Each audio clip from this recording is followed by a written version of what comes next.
Thanks so much, Jen. I'm excited to chat with you all for a little bit. I'd like for this to be informal. I do have some slides to share, but happy to have a conversation towards the end. I know it's a small group, so happy to kind of speak more one-on-one as we move along. As Jen mentioned, am Steve Fletcher. I'm currently the director of the Green Business Network at Green America, which is a DC-based 501c3. It's been around for over 4 decades.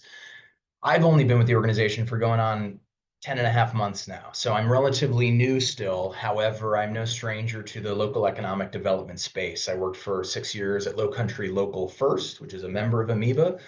Um, where I was the director of economic development.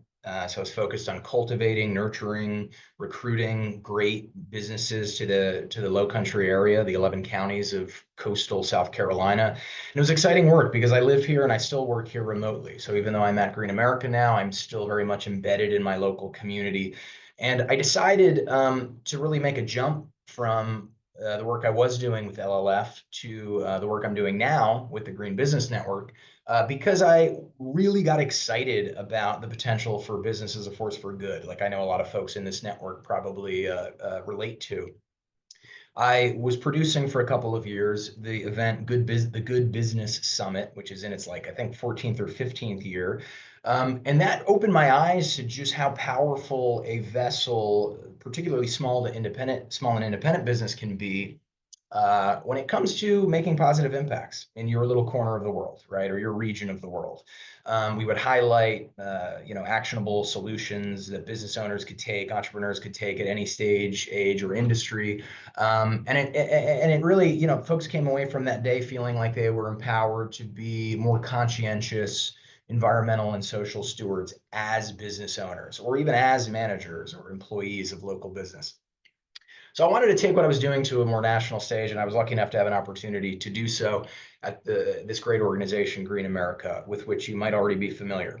I'm going to share a couple slides here just to keep me on track, and feel free to pop questions into the chat, and we can address those in 15 or 20 minutes or so. It shouldn't be too long, too painful a presentation. I hope to share a little bit of something for everybody on the call. I got a brief sense of who's here, and I'm familiar with Amoeba through my work, not just with the Green Business Network, but also with Low Country Local First. So let me figure out technology here and open up my slide deck and share my screen. Okay, let me know if and when you can see something. Yes, indeedy. Okay, great, Jen. Thank you. You bet. So yeah, as I mentioned, we're going to talk a little bit, or I don't know if I mentioned it yet, but we're going to talk a little bit about the sort of nexus or intersection of sustainable business and local independent business.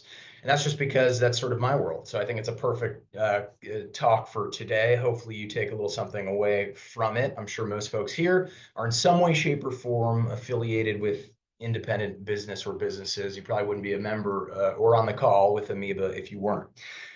I collected, or Jen rather collected and shared on with me a few questions beforehand. And so I'm going to try to embed answers to some of those questions in this talk to hopefully make it as pertinent and relevant to y'all as possible.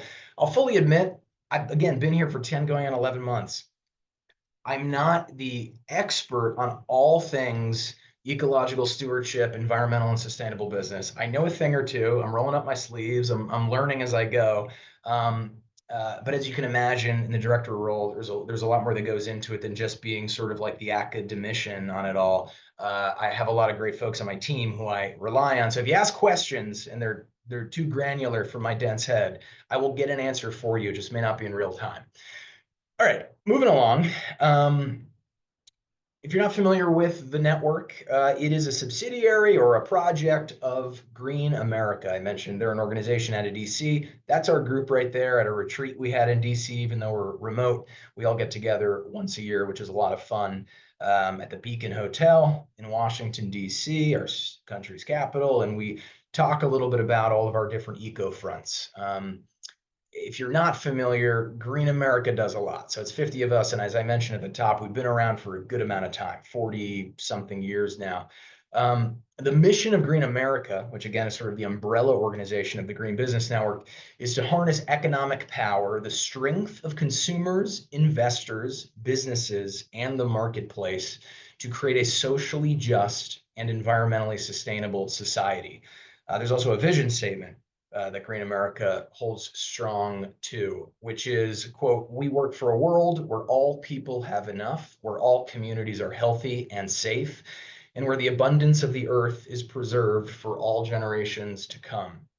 And so one of the projects of Green America, though there are many eco fronts focused on, climate justice and, equity, fair labor practices, holding corporations' feet to the fire. One of the projects, the one we'll talk about today, is the Green Business Network, which is a group of 500 plus small to medium-sized independent private businesses across the country. And so we too are a membership-based organization.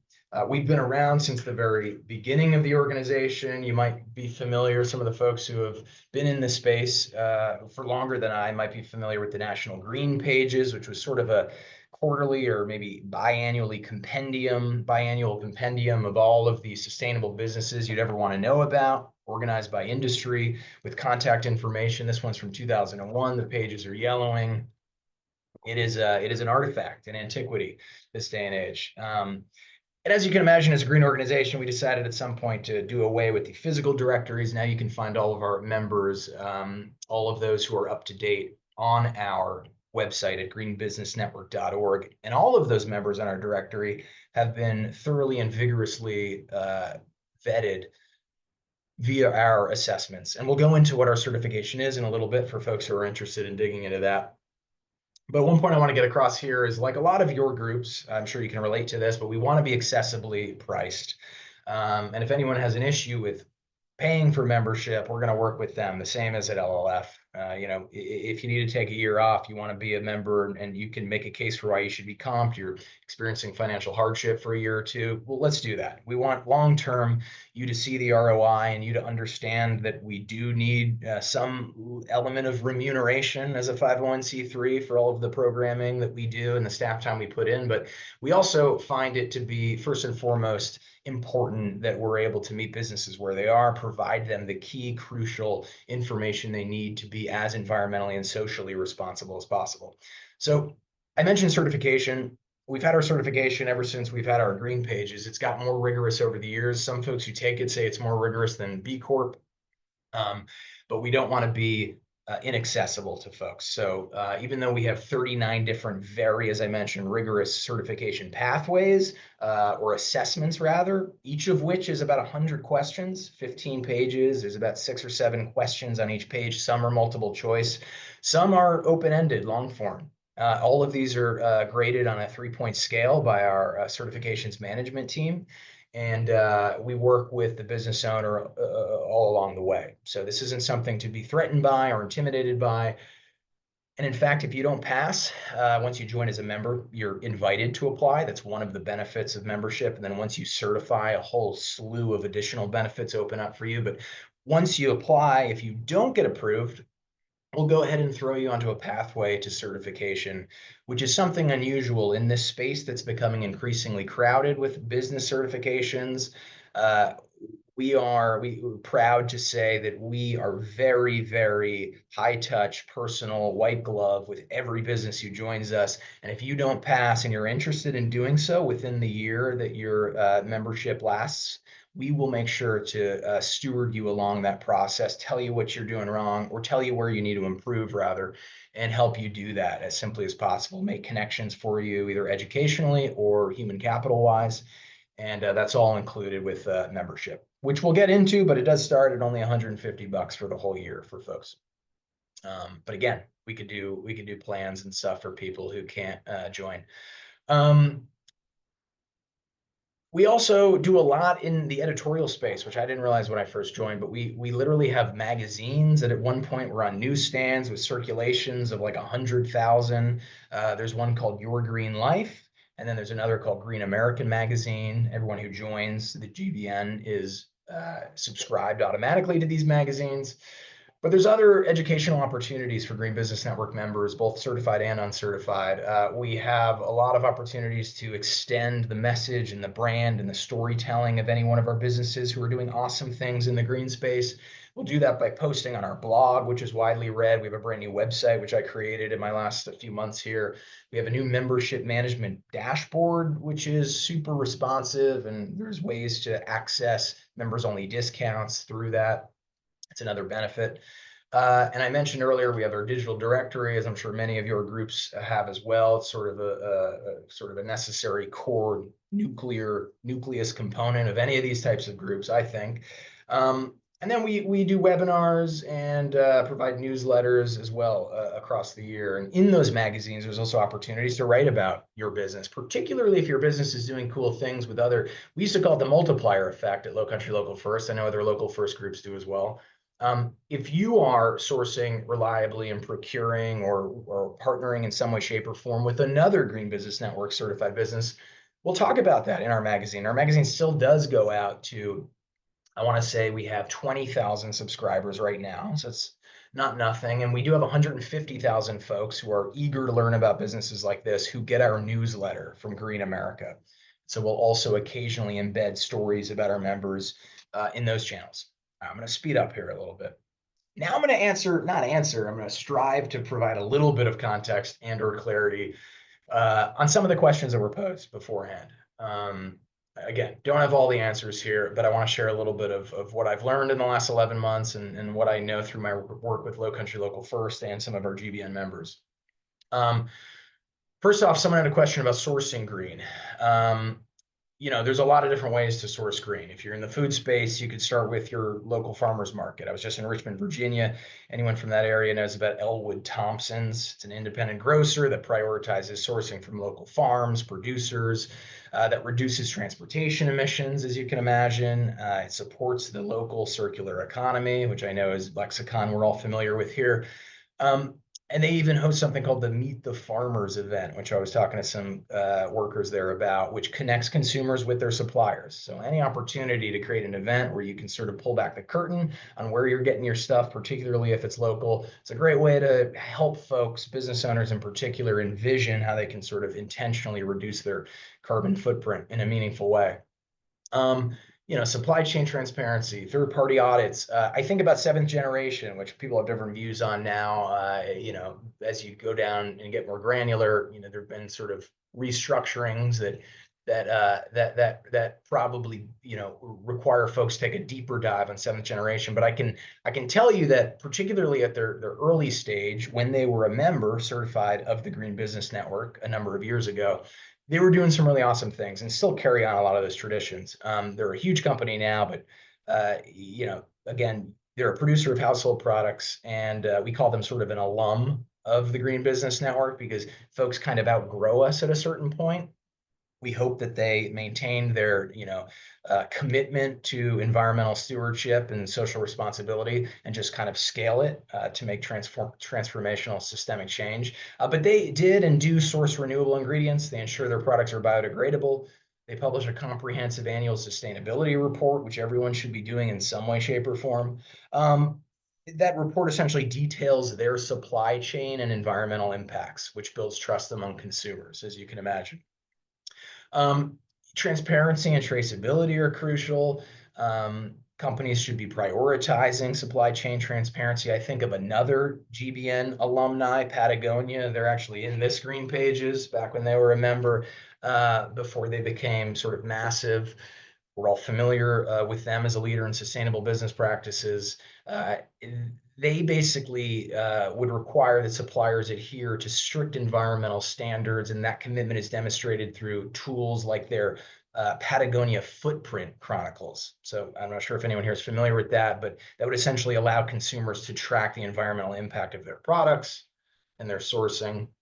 So all this is important. Local sourcing is important as well. You should be looking for programs like slow food farm to table.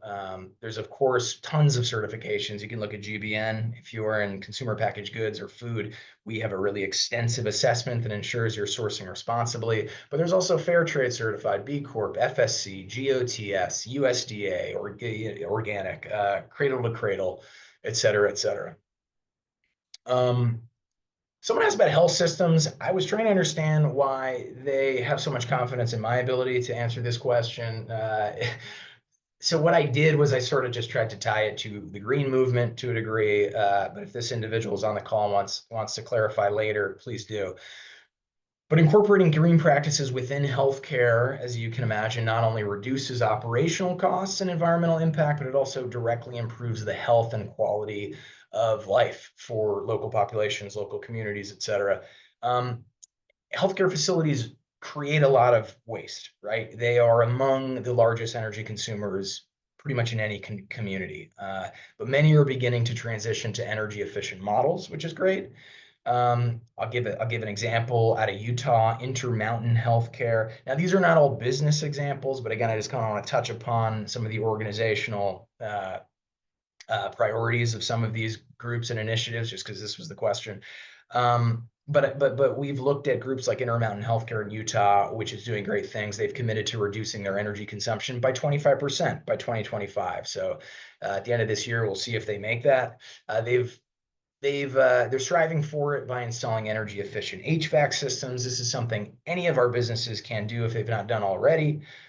They can use LED lighting. We've all heard about this. We understand that this is important to reducing energy consumption, and by integrating renewable energy sources. Cleveland Clinic is another one. They've greened their supply chain. They're one of the largest healthcare providers in the U.S. They have something called the Sustainable Purchasing Program, focuses on sourcing products that are energy efficient, non-toxic, and made from recyclable materials. Yeah, so those are some examples. I also look locally at Holy City Med, which is a really cool, locally anchored, community embedded, accessibly priced health care business. Essentially, it's a clinic, but it's locally owned, private business right here in the Low Country. I'm sure you have some in your backyard. And they do awesome things. And I'm sure you have sort of an example in your area of an accessible, affordable healthcare practice, whether it's an enterprise or a nonprofit. Okay, moving on. And I'm just glancing on these things. We can dive into these if we have time later. So yeah, going green, benefits and measurement. Someone asked sort of a question that I think I was too dense to even understand. It was very, very involved. What I extracted from it was you were looking for what are the benefits of going green as a business or an individual, and then how do you measure that for success? If that's not the case and you're on the call, please clarify later. But businesses can directly measure savings through energy efficiency, essentially. Running offices on 100% renewable energy, which can lead to significant operational savings while also driving down carbon emissions, is something any business can strive for. You're not going to do it tomorrow. Human and social capital, something to think about. Investing in worker well-being. It also translates into better financial outcomes. So I have here on the screen positive societal, ecological, and financial implications. If you explain to folks that going green is financially prudent, they perk up if they're business owners, as we all know. A 2019 study by Harvard Business Review found that companies with strong sustainability practices had a 13% higher return on assets than those without. I'll go back to Patagonia. They provide extensive employee benefits. They promote work-life balance. They report lower turnover rates, higher level of employee engagement. All of this is important when you're also gauging the societal and social impact that your business is having.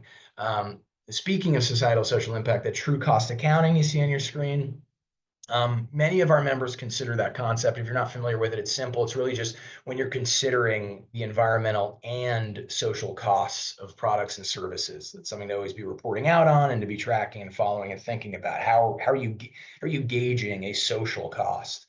And people could wax poetic and philosophical about that until they're blue in the face. We at the Green Business Network, we help businesses communicate their sustainability efforts to stakeholders. So an example would be a company, your company, one of the companies in your affiliation, they could create a sustainability report that highlights their achievements and goals. We at GBN would be happy to promote that out on our social media, our periodicals that I mentioned earlier, and/or our online blog, which is widely read. Or, as I mentioned before, you're working with some other GBN certified or group that's certified by some other reputable organization. If you're making an impact and you're multiplying that impact by working with these businesses and doing really cool things, let us know. We want to help you storytell. It's something we do. Economic development is a piece of what we do as well. And there was a question about this, which I appreciate.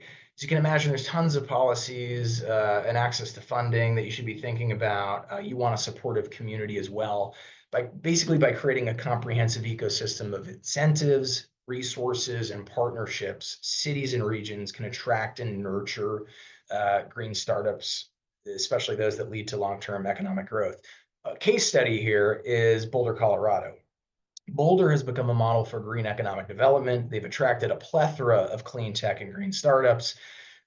Say what you will about Boulder, it's doing a lot of things right. The city offers tax incentives for green businesses. They also provide sort of pathways to access to venture capital through organizations like Clean Energy Venture Group. Boulder's eco-conscious infrastructure, such as public transportation options and green building incentives, has basically made it a hub for the businesses that work with us and that want to aspire to be as green as possible. So Boulder's doing it right. I saw someone on the call in Portland. I think Portland's also doing a really cool public-private partnership, correct me if I'm wrong, to sort of foster their green startups as well. I think it's called the Sustainable Business Initiative or the Portland Sustainable Business Initiative. It's basically created a robust network of green businesses. And same as all these other programs, it's providing them with access to capital, resources, a supportive community of innovators. And Portland's Development Commission has also funded several green initiatives, from energy efficiency programs to sustainable housing projects. Tons of cities are doing stuff like this. Austin, Texas, my hometown or current hometown of Charleston, South Carolina. It's more important now than ever, as you can imagine, with sort of confusion on a federal level. We need to be sort of stoking the fires of the groundswell to get businesses interested in doing this because it's the right thing, to get consumers clamoring for it. I'll take a big step back for a second. We all know that small business alone is not going to make they will not solely and exclusively be the difference maker, even if every single small business today went 100% green. But they're a proving ground for it. It's important for them to do it because some of them grow to be like Patagonia, I mentioned earlier. Ben and Jerry's, another business of ours that was an alumni. And we want them to adopt early and then scale to make transformational change if they grow. But also, it's just the right thing to do. And you can see the very immediate impacts in your community, anecdotally and visually. So all that's important. But again, I take a step back. We all know that over half of emissions are not coming even from small businesses. When you look at business emissions, they're coming from the huge petroleum companies, gas companies. So they're coming from companies that have huge, massive, and growing carbon footprints. Green America focuses on reining that in and encouraging consumers to demand better from them. But that's not the purview of the Green Business Network day in, day out, at least. We're focused on the small to medium businesses and enterprises. And then also, you just want to support, when you think about economic development, like how do we create an environment that small businesses want to either become green in or become greener in? You've got to have that. I mentioned regulatory environment is weird on the federal level. You've got to at least have cities or states that are streamlining permitting processes for green businesses, implementing policies that promote renewable energy. These are crucial. An example would be a city could create like a green building zone with streamlined permitting for sustainable construction. I'd be remiss to not mention the community hubs and incubators like Local Works, where I used to work, or the Greenhouse in New York City. These are absolutely crucial for sustainable businesses, but really independent businesses of any stripe, to be able to cut costs, do what they're doing, and also collaborate with one another. Moving along, someone asked about recycling. They said, basically, is recycling enough for my business? Recycling is awesome, and I don't want to stigmatize recycling, but there's definitely a lot more. While it's a key component of sustainability, I'd say it's not enough on its own to make your office fully green. A truly green office would involve several integrated practices across energy, waste, resources, and employee engagement. You want to be focusing on what's your energy efficiency, I'm just going surface level here, but what's your energy efficiency, what's your water conservation practices, how are you reducing waste, and how are you making sustainable purchases? Um, I don't know if Rebecca Dre is on the call, but I can't see who's on right now. But if anyone's watching back or is here in real time, purchasing with purpose, and I think it's Planet and People Verified. Rebecca and that team is doing great things to sort of, and many other groups are, to illuminate, how easy it can be for businesses to think a little more intentionally about how they're sourcing with an eye to reducing energy consumption and waste. I mentioned before LED bulbs, they consume 75% less energy. You want to invest in smart thermostats, energy efficient office equipment. You can find grants for this. You can find really low interest loans for this. You look at like Clean Energy Credit Union or Amalgamated Bank or Green Century, or a lot of these are GBN members, and we'll connect you with them if your businesses want to connect in with CDFIs and financial institutions that are super sympathetic to businesses' drive to be green. So get in touch with me after the call if you'd like to learn more about that. I mentioned sustainable procurement. Employee engagement is crucial. Right now, this is going to work. You have a team of 20 and just you know in your own head that you want to be super green. You want your business to be sustainable. But your team is like running around doing all the hard work they do day in, day out. You've got to maybe create like a green team or something less cheesy, to basically develop and implement sustainability plans that you come up with or that your leadership comes up with, or maybe that you all come up with democratically. And you want to educate employees about sustainable practices and get their buy-in. I know we're almost done here. Someone last question was about sort of where does green meet independent? What's that all about? Sort of that nexus point. I mean, in a nutshell, indie businesses and green businesses, I would say, often go hand in hand. Many small independent businesses are leading the charge on sustainability because they tend to be more nimble, more flexible, and they innovate more quickly, or very quickly. Most do or can. Um, Independent businesses are more agile and can quickly adapt to changing market conditions. They can essentially test new technologies or new operations quickly. They can adopt new sustainable practices. Example would be like a local brewery. There's one around here, uses some solar energy. It recycles as much as it can, including its wastewater. I think there's like elements of the beer creation process that are like recycled or given to or sold at a really low rate to other businesses, like hops and malt and yeast and barley. When that's used, it still has a shelf life for other uses. And so tapping into the circular economy to find who locally might want to make use of that is crucial.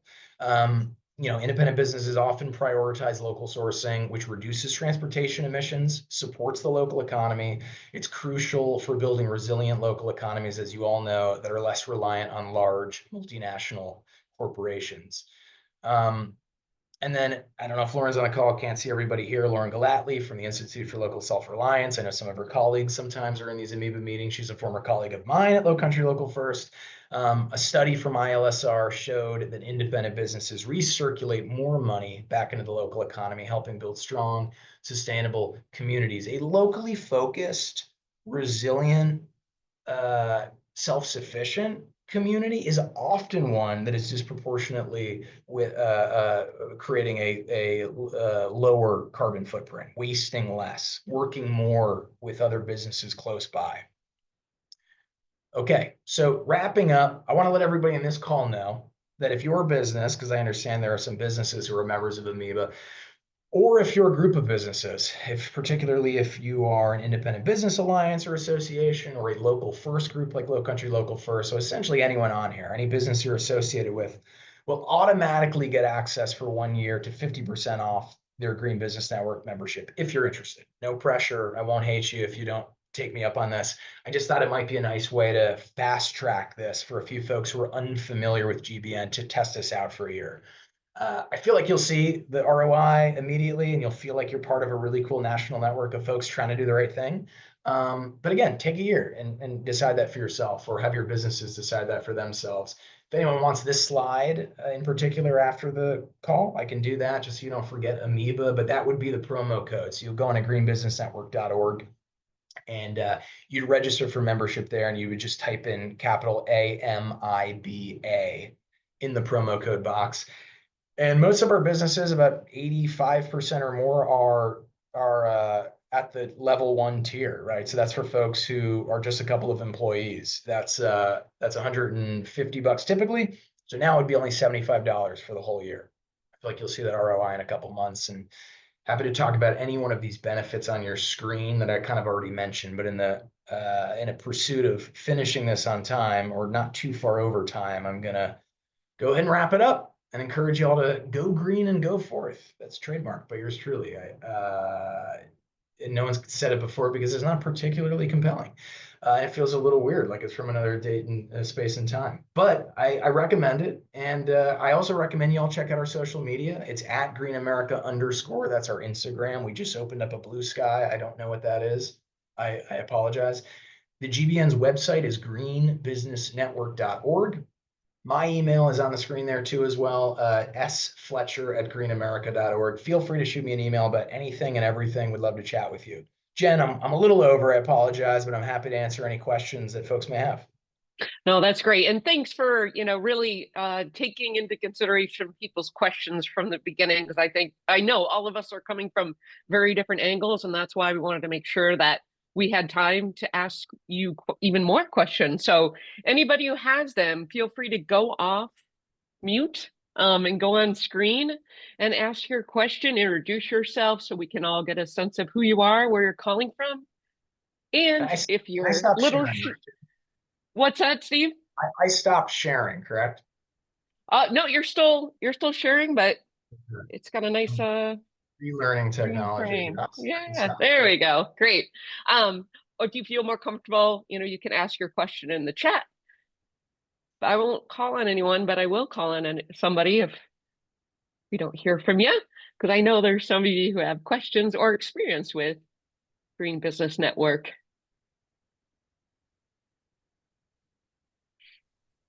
Hi, Steve. Hey, It's Nicole. Nicole from Equal Exchange. Hi, Jen. I appreciate you doing this webinar. We've had some changes at Equal Exchange, and this sort of the renewal just came across my desk, and it had been a while since I had connected with Green America. I remember the directory from a long time ago, and so I appreciate, Jen, you organizing this, and Steve, this now is back on my radar. So I guess I was a little bit struck by sort of the 7th gen Patagonia, like Equal Exchange has also been around for 40 years, right? So I think sometimes as we think about like, how do we reinvent ourselves for this state for this day and time, right? Like, Yeah. There's one thing to be like a trusted resource, and it's another thing to be like, what's the word I'm looking for? I don't know, like how are you evolving, right? I think you mentioned a bunch of things like the website, and you still have the newsletter and the magazine. So it's like you're bridging, right? We're also bridging. We have an aging population that's our base, and we try to reach out to new places, but there's so much static out there, So I guess I don't really know what my question is, other than like, Okay. how can we, like, I'm sad to see now, like, Patagonia and 7th Gen are different companies, so they could be adding their weight to this idea. They're still a local company to a lot of people and whatever, right? But unfortunately it goes somewhere else. So how do we keep growing with existing membership instead of reinventing the wheel continually for small business? When does small business become sort of regional and national, but still local, right? So that's kind of a not well-formed question, but are you thinking about that in your position now? And how are you taking your local initiatives to this sort of national organization? No, that's a great question, Nicole. And it's great to meet you over Zoom. And I appreciate your longstanding membership with the Green Business Network. Look forward to y'all. Yeah, if you'd like to reactivate or chat with us about anything that you've got I going. just sent an email so we can take care of that business. No pressure. Just happy on to the sort of side. get to know you and your business a little more as the director. Yeah, I feel like there's a lot to unpack there. You brought up a lot of good points. I will say, yeah, what is that dividing line between sort of like like scrappy, small, innovative, locally oriented business, and like bigger enterprise. Like folks, you want them to grow, right? So we sort of like we sort of lovingly call businesses like Cliff Bar, Seventh Generation, Organic Valley, Patagonia, our alumni. I sort of mentioned that in the call. But so many of those businesses, because we're happy that they grew, and those are examples actually of businesses we think in almost all those cases grew pretty responsibly. Uh, there are many businesses who start small and are doing the right thing and are aspiring to be the best social and environmental steward they can be alongside making profit, and then they lose track somewhere along the way. And it's tough, right? Like business at its core is a funny thing. It is a lot of people are tantalized by the possibility of making millions of dollars, right? I mean, it's based on this sort of imperfect economic model of capitalism.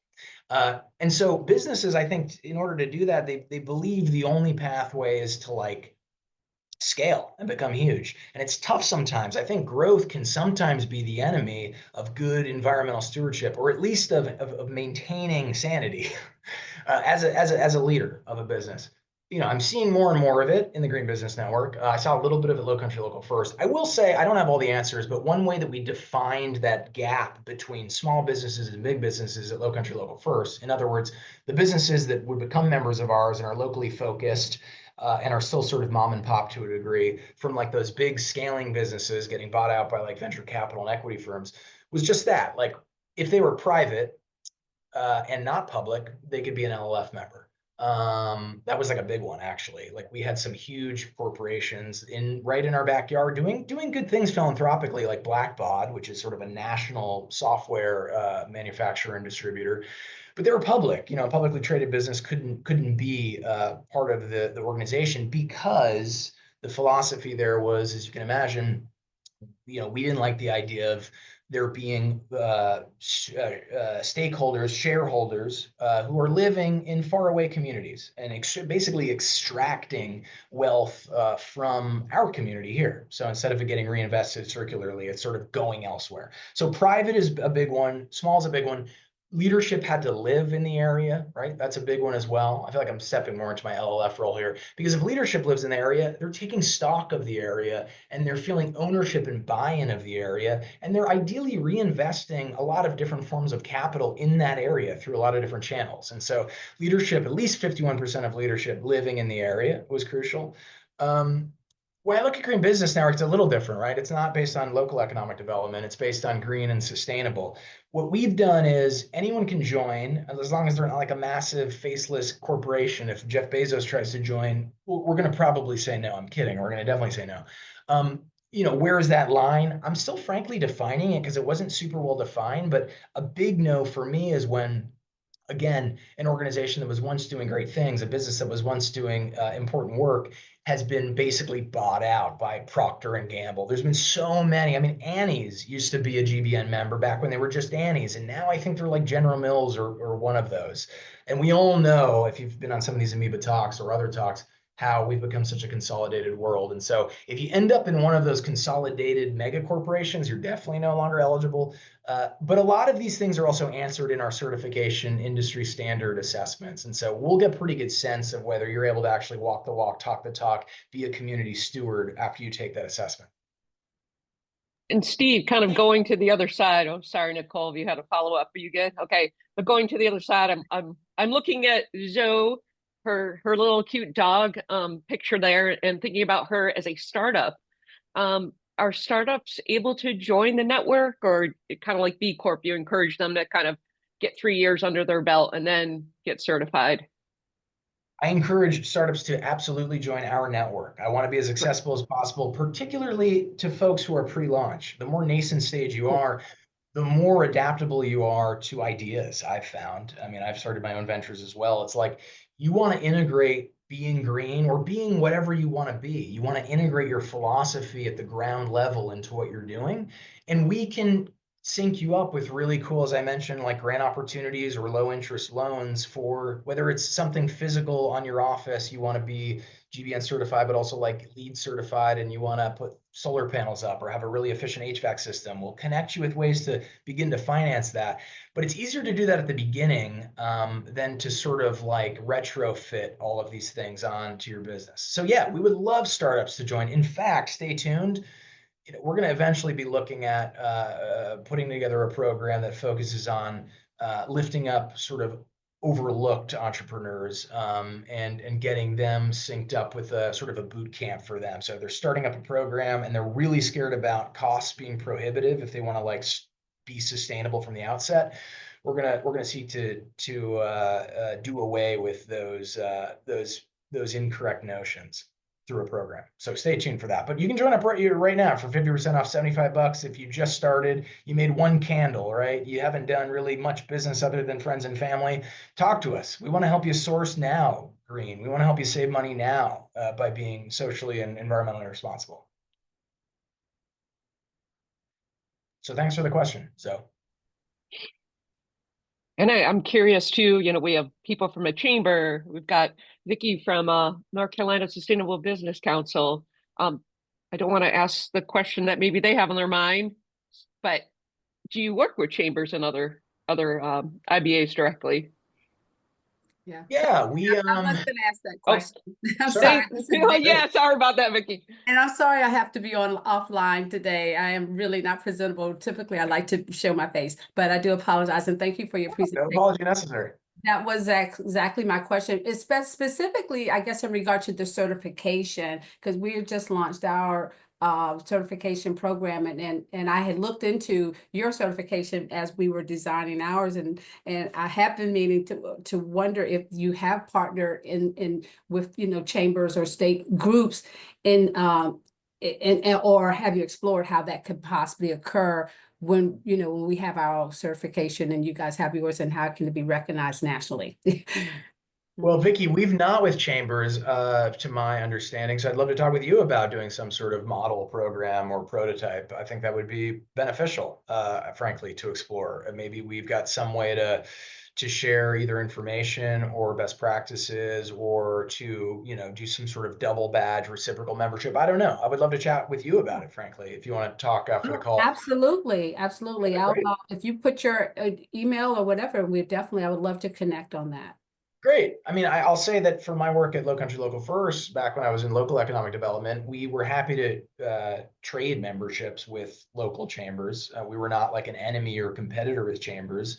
And so I'm a big believer in making important mutually beneficial partnerships happen. So yeah, happy to look into that. I will say that part of today's presentation was focused not on chambers like the one you helped lead, Vicki, but on local first groups. So folks that are associated with a local first group or an independent business alliance or a membership group, we do want to make sure that they have access to that 50% off, just because I want to start meeting more of them, and I want to start working more synergistically with these groups who I know are already doing so much in the green space, but sometimes like don't even lift their heads up to take stock of it.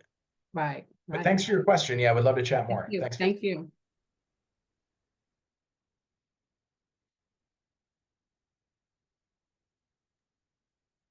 Zoe needed a hop, so I said thank you and found it very helpful. Great. Thanks, Zoe.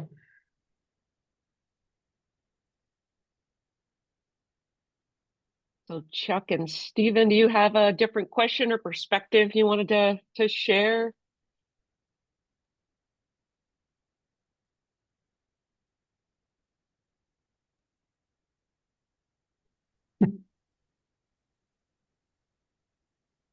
I don't know if I'm the Chuck or not, but I've been to the Valley meeting years ago at Charleston.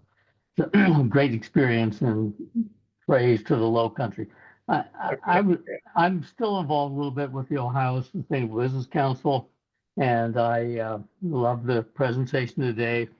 I was also involved in founding some 32 years ago a organization called Simply Living, which is affiliated in some ways with the Ohio Sustainable Business Council. We have a directory of local businesses, and we deal with the locally owned stuff.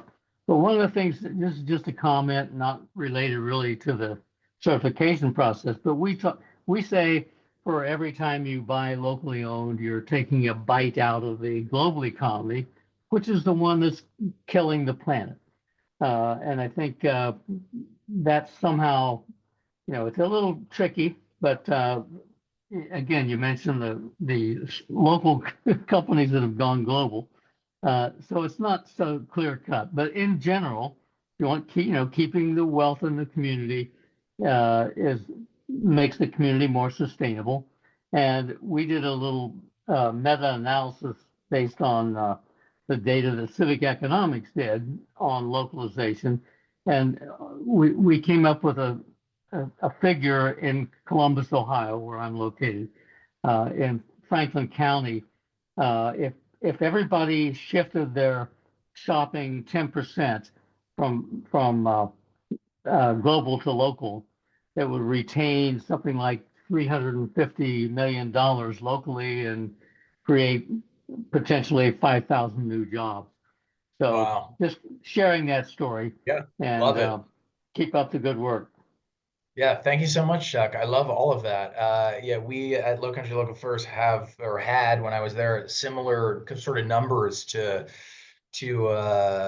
put forth. I mean, like for example, spending. This is I mentioned the ILSR study that focuses in on the importance of shifting local, but I think the actual stat is like for every dollar spent locally, 45 cents is reinvested through things like increasing the tax base and making reciprocal donations to the community, et cetera. But when you spend that same dollar non-locally, it's like 14 cents stays in the local economy. And it's even less when it's a big corporate online behemoth like Amazon. It's like a fraction of a penny, frankly. So yeah, totally. You're right. That's a good way, I think, to illuminate for folks exactly why it's so important to think about local shopping like you're voting with your dollar for the sort of community you want to have. Amen. And I will say also that we have been doing a move your money kind of thing with local banking. And I've been involved with the Public Banking Institute for a number of years. It's a slow process, but banking in the public interest is something that also relates, as you well know, I'm sure. Yes, absolutely. Yes. Banking, being intentional about the financial institution you're working with as a small business owner is crucial. And yeah, if it can't be local, maybe you live out somewhere where there's not the sort of financial institution that holds your values, then we've got a number of financial institutions that are committed to green practices and operations right on our website at greenbusinessnetwork.org. So yeah, another great point. Thanks, Chuck, for the questions. All right. Yeah, good to see you, Chuck. I didn't connect your name and your face until you got on, so it's good to see you. Good to see you all. So any last questions from anybody? I appreciate you guys sticking around, staying on. We are going to be having Move Your Money Month starting in April. So if anybody wants to partner with us, I know, Chuck, you've done that in the past, but if there are ways that we can learn together, sign on as a partner with us. And we send out newsletters every week, and it really is gleaning all the great work that all of our partners are doing so that we can learn from each other in these, as you're really busy. And we talk about investing and also banking local. And Michael Schumann will be joining us for our next local leaders roundtable. And I'll be sure to add that link to my email that I send with the recording. And Charity, thank you, Steve. I'll be reaching out to chat about my small town chamber. Awesome. Yay. Great. Well, thank you all again for joining us today. And yeah, definitely keep in touch. Thanks, everybody. Appreciate it. See you next time. Thanks, John.